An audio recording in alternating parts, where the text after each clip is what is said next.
Assalamualaikum warahmatullahi wabarakatuh.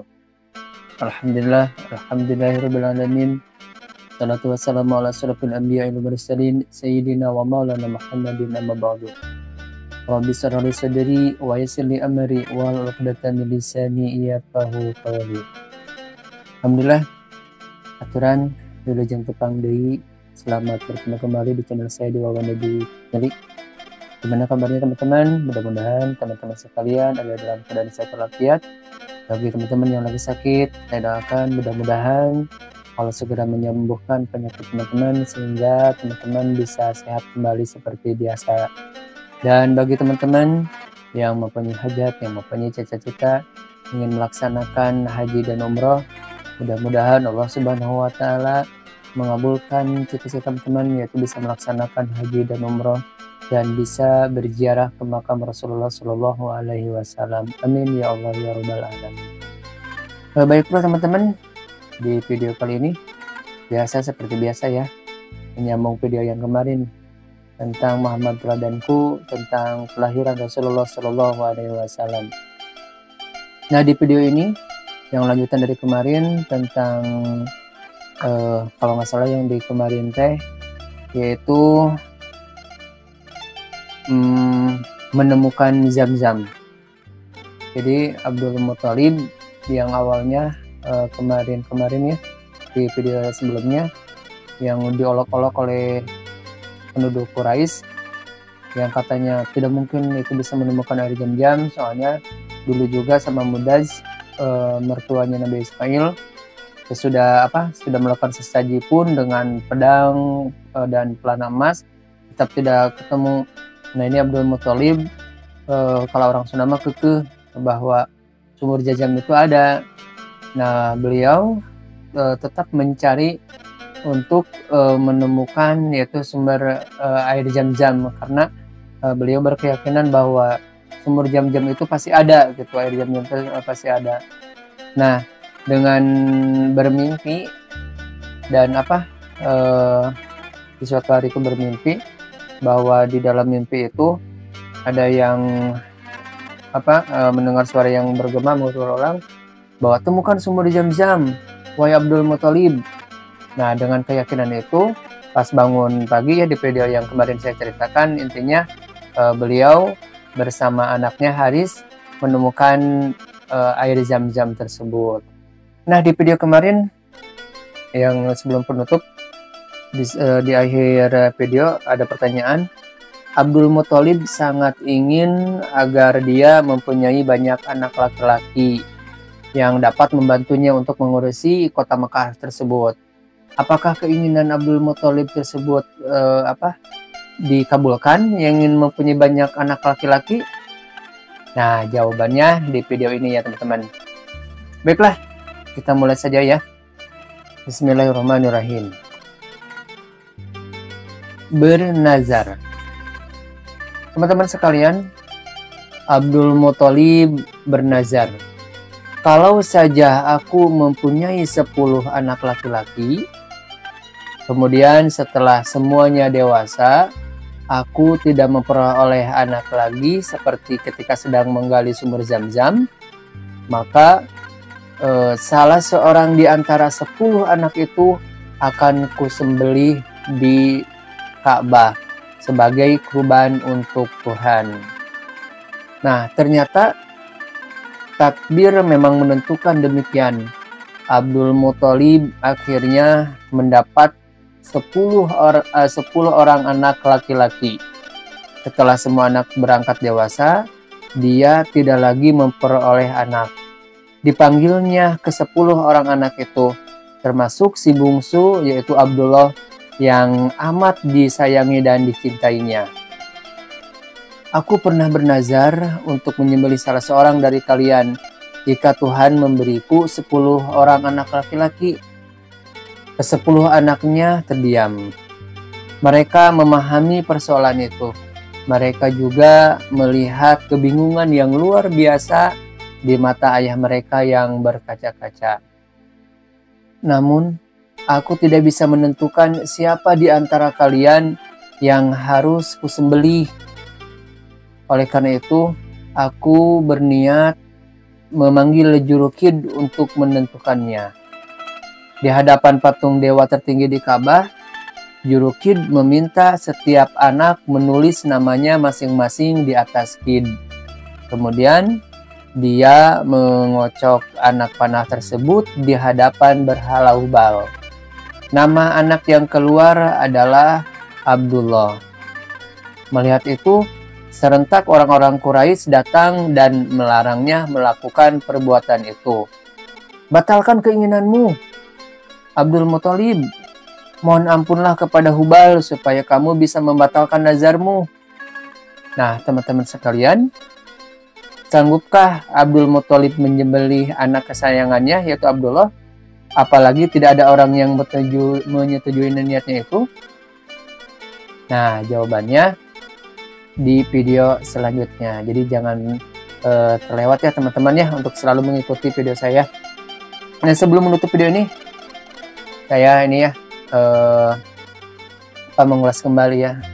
Jadi Abdul Muthalib itu kan bernazar. Jadi kalau di sini mah ya ada keinginan bahwa di sini kalau misalkan Abdul Muthalib kan ingin agar dia mempunyai banyak anak laki-laki yang dapat membantunya, dan ternyata Allah Subhanahu wa taala ya, karena beliau tidak dia di sini kan mempunyai Tuhannya ya kan zaman jahiliyah dulu ya, masih menyembah di sini ke berhala-berhala ya, dianggap Tuhannya teh. Nah, kalau misalkan nanti saya punya anak laki-laki, maka di antara anak laki-laki itu akan aku sembelih di hadapan berhala tersebut. Nah, ternyata Allah Subhanahu wa taala tuh mengabulkan apa yang menjadi keinginan Abdul Muthalib. Nah, pas begitu lahirlah itu Abdul Muthalib mempunyai anak 10 dan semuanya laki-laki. Nah, di antara 10 laki-laki tersebut sampai menginjak dewasa ternyata tidak mempunyai anak lagi. Jadi si anak-anaknya udah pada besar ya. Abdullah yang terakhir, yang busunya itu Abdullah. Nah, tidak ada anak-anak tidak mempunyai anak lagi. Nah, karena beliau sudah bernazar dulu, kalau misalkan orang Sunda mah lamun ke orang boga budak 10 orang rek dipencit hiji, maksud dipencitnya ya jadi rek dikurbankeun hiji. Nyata nurutan lamun diri mah kayak nenek moyangnya teh yaitu Nabi Ismail, yaitu Nabi Ibrahim yang mau menyembelih Nabi Ismail. Nah, Abdul Muthalib juga sama tadina memberencuk orang maca carekan teh gitu ya. Dia berenjak kamu menjadi orang sampaikan ke boga budak 10 nya laki-laki kabeh hiji rek dikurbankeun. Nah, niatnya itu sama penduduk orang Quraisy ditolak. Sampai bahasa ini mah Abdul Muthalib nanaonan jeung bener jar kitu ulah sampaikan ka kitu lah mencek ieu teh mah sok we robah deui nazarna. Nah, itu teh masukan dari penduduk Quraisy. Abdul Muthalib jadi bingung karena kan dia sudah orangnya kan kalau di sini kan dia emang tegas, dermawan, menepati janji kayak gitu ya, baik hati. Nah, karena dia merasa tanggung jawab karena nazar teh ya, tetap mau dilakuin ya, sekalipun dia kalau orang kita mah ya galau, bingung antara lakukeun atau teu dilakukeun, meureun sieun kumaha dilakukeun. Makanya ini anak yang harus dikurbankan gitu. Nah, pas ada berniat mau meniat dikurbankan anaknya, si penduduk Quraisy yang melarangnya, langsung memberi masukan geus we kieu Abdul Muthalib teh ngandi ka Jurukid teh yaitu teh yang undian anak panah teh. Nah, dipanggil lah si Jurukid itu teh Abdul Muthalib meureun ka dieu meureun mencek bahasa Sunda mah Kang ya, tapi teh boga nadar ieu budak rek dikurbankeun kira-kira kumaha. Nah, cek kita jeung bingung soalnya kan ieu budak kayak 10 mal mungkin saya milih meureun lanceukna adina atau bungsuna atau kumaha ame adil kumaha nya cek si juru kieu teh ya sudah geus lah orang-orang eta we nya nu juru kieu teh kan undian nu anak panah tuliskeun nama-nama barudak maneh mun di urang mah nya misalkan kan tadi aya Haris, Abdullah, terus Hamzah misalkan kayak gitu nya. Nah ditulislah si anak ke-10 orang itu teh dituliskeun dina tulisan anak panah teh lamun kayak dikocok lamun keluar ngaran A, B atau C misalkan da eta nu dikurbankeun. Nah itu pas dikocok tersebut ya keluarlah pas kita disaksikan ku 10 anakna bari jeung bingung meureun anak-anaknya nya anak-anak juga menerima meureun itu udah keputusan ayahku meureun kitu nya. Tah pas begitu dikocok itu sambil bingung saha nu ieukeun ternyata keluarlah anak nu bungsu nyaeta Abdullah, sedangkan Abdullah teh anak yang paling dicintai dan paling disayangi oleh Abdul Muthalib. Pas begitu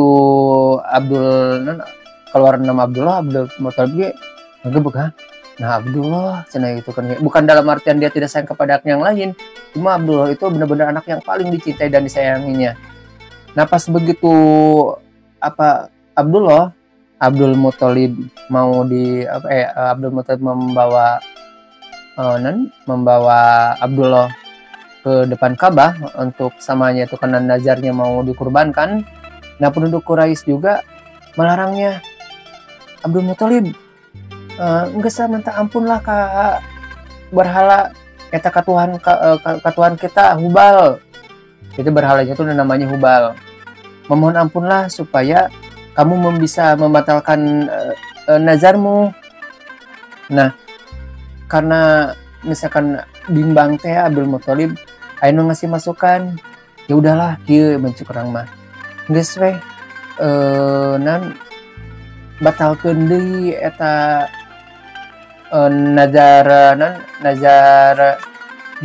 nazar Abdul Muthalib teh gitu sampaikeun soalna karunya ka anak maneh mah nya eta kudu dikurbankeun.